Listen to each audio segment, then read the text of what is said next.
Hey everybody, welcome back to the Everything Auburn Podcast. It's Dalton Odom and my co-host Carter. How we doing, Dalton? I'm doing great. How are you? You know, I am thrilled to be here once again in the WEGL studio doing a podcast, sitting down with you and another special guest. Live from the Melton Student Center. It's kind of insane that we get to do this, truly. Just a full circle moment. Don't know why they trusted us. But they did. They gave us a key. Actually, the door was wide open, but I mean... No one stopped us. No one stopped us. It's fine. So we're back again. So excited to be here. So we have a very special guest with us this week, Miss America 2025, Abbie Stockard.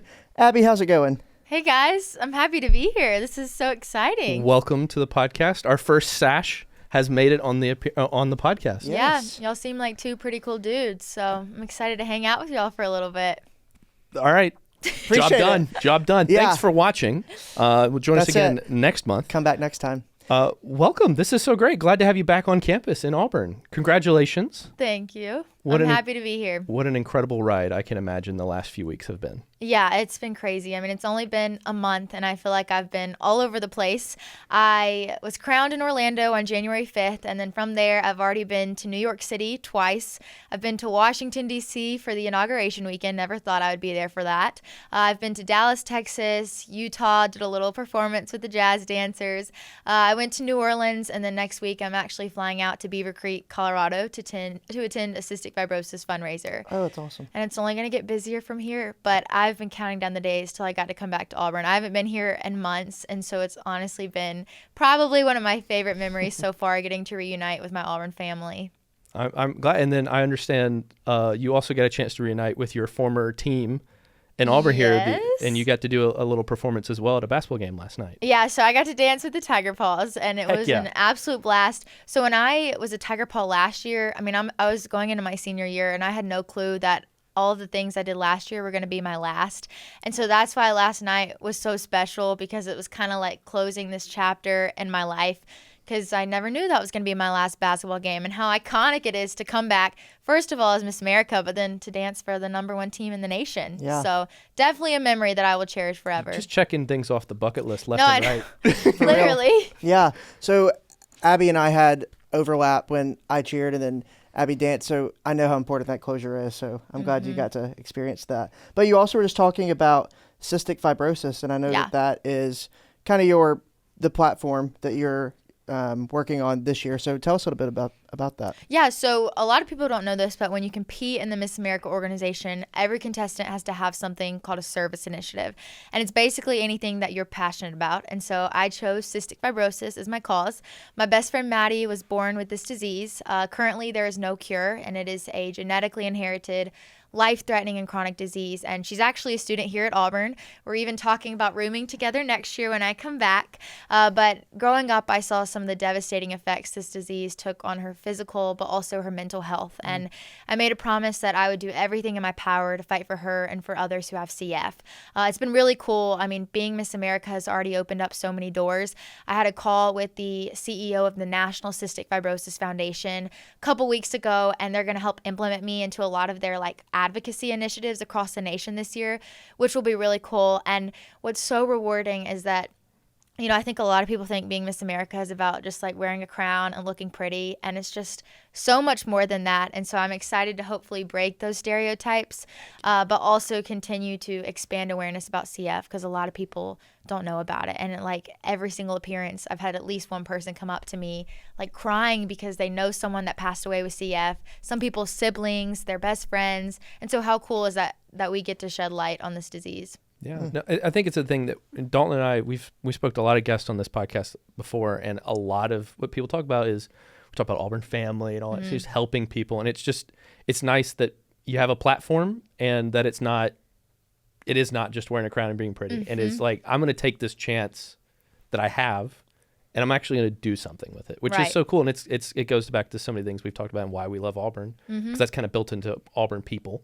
And it's incredible to watch somebody with your platform be able to do that and make so much good in the world. Thank you. Yeah. Well, and then, but I do, so I have a little bit of a behind the scenes that we actually got to speak. I was on a video shoot with you yesterday, Oh, so that's I got We had our That's right. moment. I got to hear a few things already. So I've heard some things already. But Dalton and I like to have a good time here. I love it. We like to have some good fun. We don't take ourselves too seriously here, Never. And you said something yesterday Oh boy. that truly cracked me up. Oh gosh. And I already know what you're gonna say, I think. and I just wanted to ask real quick, are you the real Miss America? I knew you were gonna say that. I am the real Miss America. This isn't just cosplay. Yeah, I get asked at least once every single appearance if I'm the real Miss America. And I told him I'm going to tell someone, no, I like to dress up in my crown and sash. I was in Daytona, Florida, attending a motorsport event, and like at least 5 people asked me that. And I was like, why would I attend this event with a crown and sash on my head if I wasn't the real Miss America?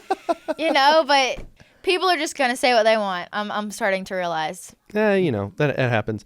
I do think it's another thing I was thinking about this morning when I was walking into work, how crazy it is that, you've signed autographs, there's so many things you've done. There's like signed some poster and stuff, but you went to like ludicrously famous, almost overnight, and like a little bit. What? And I'm so curious what it's like in your experience to have witnessed, like gone from, you could walk in any room and be relatively anonymous anywhere in the world.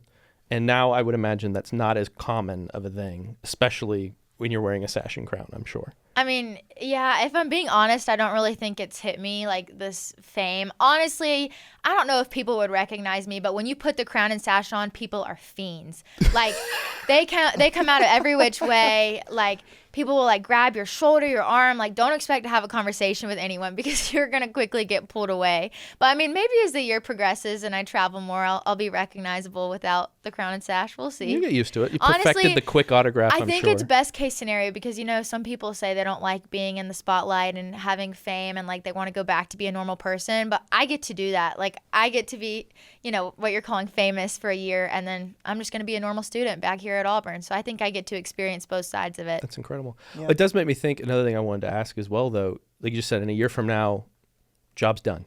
Yeah. Which is so crazy to think that it's good. I mean, you're already a month in. Is there anything that you have that you've thought about that 11 months from now? Well, actually, I should have mentioned it's only 7 months from now. It's only 7 months from Yeah. now. Oh my gosh. Oh, wow. Yeah, so it was in January this year, and they moved it back to September. I know. Okay, but wow. don't feel bad because I think it's perfect for me because I want to come back to nursing school. And if you know anything about nursing, they have a very rigid, structured Yeah. schedule. And they're already keeping a spot open for me. And I'm being pushed back a semester. But if Miss America was in January, I wouldn't be able to start next semester. And then I think I'd have to wait an entire year before I could come back. And now that I feel like really old now. I know I'm not, but it's going to be weird coming back to Auburn because I feel so far removed a little bit. So I'm very thankful that they're going to let me come back and I'll be done with all of my Miss America things. So then I can just come back here and finish up. Wow. Yeah. Well, you already just started it, so tell me about nursing school. So what's the career goals? Why nursing school? Why is that something you want to make sure that you're doing? Yeah, so I grew up in a medical family. My aunt and uncle are both physicians. My other aunt's a psychiatrist. My granddad was chief of general surgery. My mom's a pharmacist. So You got the whole Grey's Anatomy family right there. So at the dinner table, we talked about some really disgusting things that a lot of people probably couldn't bear, but we did. So I knew it was something I was always interested in. And then as I started to grow up, and especially when I started competing, I found out that I have a heart of service, and I feel like I have a lot of compassion and empathy for others, and I think I truly have the most fulfillment when I'm giving of myself to others. Wow. And, being a nurse, you're doing just that. You're right at the bedside, providing this one-on-one care to your patients. And now I can ensure that every person I have the opportunity to treat receives the highest and the best quality of care. So my dream is to hopefully get 1 to 2 years of critical care experience in the ICU and then use the scholarship money. I've acquired over $89,000 in tuition scholarships.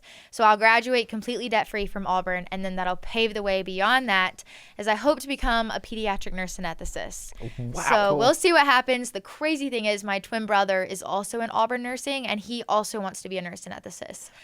I think that he wants to copy me because I had the dream before him, Yeah. but he is going to graduate before me. So We'll see what happens with him. I know he's graduating this spring. I've known you for like 3-4 years. I had no idea you were a twin. Yeah, no one knows. He flies under the radar a little bit. Wow. All right, let me ask the all-important twin question. Who's older? Me by 1 minute. Okay. I mean, you should have known that. Yeah. I don't let him forget it. I love that. But it's funny because he never really knew the pageant side of me, because that's always been something I kind of did on the side because I was so focused with school and Tiger Paws. Yeah. And then my mom made him come to Miss America, and like he just didn't even know what to think of it until my mom and sister were like, "Oh my gosh, we're getting all these Instagram follow requests." And then he was like, "Oh my gosh, am I?" And then he like went and looked. That's when he was finally interested, and he was like, "I don't have any." And I was like, "Poor Bradley." Hey, can you go mention me on stage next time you're up there? Yeah. Can you tag me in a story? Funny. My brother's super cool. It was funny. That's awesome. And then my little sister's a freshman here in exercise science, so the whole family is going the healthcare direction. How incredible. I know that like my sister's a nurse as well, and just from things I've heard from her, and there's like just knowing what nursing is, like anything in the medical field really, like I think there's just some people that I can't do it. I'd pass out every other day at work. It'd be horrible. I'm so thankful there are people that can, and because that's just hardwired. That's not Carter's life, which is totally great, totally fine. But I'm glad that you and there are people like you that do, because goodness gracious. Yeah. Do we need it? So working in the Office of Communications and Marketing, I think Carter and I constantly, we always have the thought of, hey, we work in PR, not the ER. So I'm very grateful that there are people who do work in the ER. Saving PDFs, not lives. Exactly. Well, yeah, see, before I decided I wanted to come back to nursing, I started exploring other options, and I was like, maybe marketing and PR, just like y'all are doing. And then they were like, yeah, you're going to have to take all your like prereqs, like macro and microeconomics, business analytics. And I was like, that sounds disgusting. I don't want to do that. Never mind. Yeah, so like y'all had to do that, and I couldn't. So I that's didn't how have to do that either. I got a film degree, so I didn't have to do any. Okay, that's pretty nice. I had to do all of it. Yeah, it's not fun. Yeah. It's not fun. So that gave me an answer right there. Yeah. Yeah. And I think that's what college is for, right? Mm-hmm. I started in business school, and I learned one thing in business school: I should not be in business school. That's fine. And then and I switched. But look at you now. Yeah. And here I am on a podcast. There you go. Love it. Hey, the official university podcast. Someone's got to do it, man. Someone's got to do it. Well, and there's so many cool things that you get to do. Do you have anything? I'm just so interested in your life, because it is such a wild thing. Like even earlier, it's like in the last month I've done, so many things. Like I've done laundry like twice in that amount of time. So I'm feeling good about myself. I still do my laundry, Oh well, yeah. Little things. Yeah, that's like the peak for me. You have anything? What's on the horizon for you that you're really looking forward that you're going to get to go do? So I'm really excited. I'm going to the Kentucky Derby this year. Do you have a hat picked out? Not yet, but it's going to be iconic. Just you can follow me on social media and you can see it. They're going to make sure it's a 10 out of 10. But I've been wanting to go, but I could just never make it work with my schedule. And I'm honestly glad it never worked out, because it's just going to be so amazing to go as Miss America. And then there's a former Miss America. Her name's Heather French Henry, that has one of those like boxes at the Kentucky Derby. That's where she lives. And so we're all going to get to hang out with her and like have really good seating, good food. It's going to be a good time. That's awesome. Have you gotten in touch with any other former Miss America? I mean, you just obviously mentioned one, but I'm curious what kind of. I'm sure there's an incredible group text. I could only imagine. So many of them have messaged me, and it really is so crazy to me, because although I didn't grow up competing in pageants, I watched Miss America every single year with my mom in our den, watching on the TV. And it was some of them that I literally watched win. And like as a little girl, they were everything to me. And so having them like message me or start following me, I was like, this is just like, it just hasn't hit me that I'm like part of this legacy and like this sisterhood now. It's just crazy, but they've all been so sweet. And I'm just very thankful that they're there for me. And, there's not a lot of women who can relate to this time in their life, except for about 100 people. So it's very nice having a little community. It's super. I mean, there's only one Miss America. I mean, I can't think of another job. I mean, there's only one. Like even like there's multiple prime ministers in multiple like every. Well, do you know that statistic? Have you heard about it with the Super Bowl? Please enlighten. Okay, so you're more likely to have a daughter compete at Miss America. Wait, let me start over. You're more likely to have a son play in the Super Bowl than a daughter compete at Miss America. Crazy. Oh my gosh. Mm-hmm. All right, so that coupled with another thing you said a minute ago, which I wanted to circle back on, makes this even doubly crazy. First off, that's ludicrous. And second off, it's even crazier because a minute ago, if I'm not mistaken, you said you didn't even grow up doing pageants. I didn't. No. So, how does somebody go from not really doing pageants to winning the pinnacle of it all? The pinnacle. Yeah. I mean, honestly, I think it was to my advantage because I just had no expectations at all. It was more so to just go have fun and get some scholarship money. I entered my first one here at Auburn my freshman year. There's Miss Auburn University, and the winner gets a full year of free tuition. And I thought, how could anyone turn that down? who wouldn't want that? Yeah, so I signed up completely on a whim. To anyone's surprise, I did not win that weekend. No. No, I was terrible. I was a fish out of water. I didn't know what I was doing. I refused to watch my onstage question. But anyways, I loved the experience that I ended up signing up for a preliminary in Birmingham the next weekend. Ended up winning the title of Miss Cahaba Valley, and then that's how my journey got started. So it really all started because I was looking to relieve a financial burden and get some scholarships. And then I found out I just loved the organization and everything that it stood for. But I think it's really cool how I was able to step in this position because I think a lot of girls don't compete because they think you have to grow up doing them in order to do well. I mean, I used to think that. I would assume most people until I have been doing started this their whole life. competing. Yeah. But I think people really value authenticity and they like someone who is just going to be real and relatable and not this perfect pageant queen. And it's nice for little girls to look at her, like me, Miss America, and know that is attainable. Like I don't have to do all these things to be Miss America. I just have to work hard for it, and I can do this. And I think hopefully I'm a good example of that. Work hard, work. Mm-hmm. Had to. Did I beat you to it? This guy. Yeah. Who invited this guy? Yeah. Sorry about it. That's right. All ties back to the Auburn Creed. It sure It does. certainly does. I mean, it's so apt and so perfectly phrased, and it's just that's incredible. I'm just this whole situation is just crazy. I just can't imagine being the one of one Miss America. That's so cool. And from Alabama, so I understand you're the fourth from Alabama as well, which let's go local state here. I know. Put us on the map, right? What's crazy is so this woman named Heather Whitestone was from Alabama. She was Miss Alabama. She was crowned in 1995.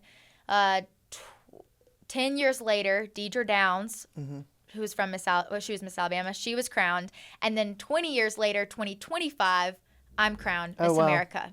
So seems like Something the about five, fives. lucky The number fives, five. yeah. Something about fives. It's been good for us Alabama girls. I'm not superstitious, but I am a little stitious. Yeah. And that I mean, does. it's this was the 20th year. Well, what do you know? I don't know. Well, I think let me check my little timer I got going here. We're getting close on time here, but we did want to go. I want to ask one more thing, which is, did at any point in time during your start competing Miss America, I'm doing this thing. When did you think this, or if it ever happened that this could be an outcome? Did you ever really believe it? No.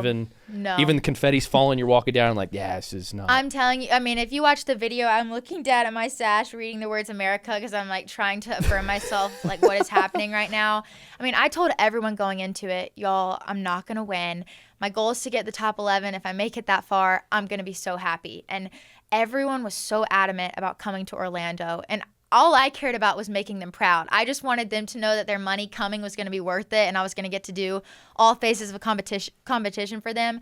So once I made it to the top 11, I didn't think I was going to win, but I was like, yes, I've done it. Let's just go have fun. And then, I was so calm. I've never been that calm in my life. I could never talk about unemployment for 30 seconds 3 years ago. I don't, it's from, by the grace of God, words came out of my mouth, and I had a statistic to pull from. But then I was caught in the top 5, and then, when they got down to 3 people standing, I was like, holy moly, what is going on? And then I was holding hands with Miss Texas, and she looked at me, and she goes, Abbie, you were going to be a phenomenal Miss America. Is that not? And then they called my name. Aww. I know, I still get chills because I'm like, how did she know? And then it was at that moment, and then I look out, see my family, they're bawling, crying. And it kind of hit me what just happened. My entire life changed just like that. I remember watching it.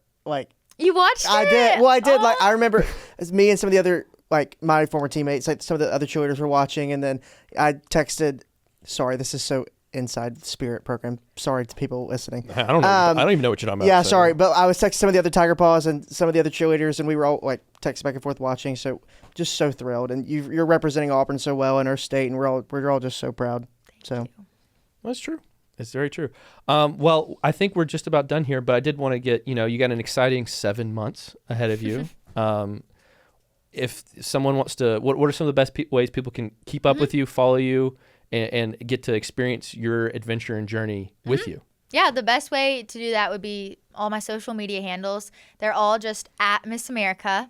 If you want to see my personal journey, you can follow me at Abbie Stockard. Or if you want to learn how to get involved, how you can become a sponsor, or maybe even sign up for a local prelim, you can just search Miss America. Sure. And then if your cystic fibrosis angle, what are some of the best contacts there? Yeah, so you can just search the Cystic Fibrosis Foundation, and then you can find your state chapter, and then it has the list of all the different fundraising events that are being put on. May is a big month. That's Cystic Fibrosis Awareness Month, so a lot is happening. Then you can figure out how to donate, how to volunteer, how to sign up, all the things. Wonderful. Well, thank you so much for joining us. I appreciate it. You're, as Dalton said, an incredible representative of the university, of the state, and of the Miss America program. So I appreciate it. Thank you all for having me. We're so happy that you're here. For Dalton, Carter, and Abbie, I'll say thank you for joining us. This is the Everything Auburn Podcast. If you want to hear more from us over here just goofing off and being weirdos, we got several more episodes. Go visit our podcast hub or wherever else you get podcasts. You listen to more. And we'll be back again next month with another incredible member of the Auburn family sitting right there on this chair. And we're going to have a good old time. So see you next time. War Eagle. War Eagle. War Eagle. Heck yeah.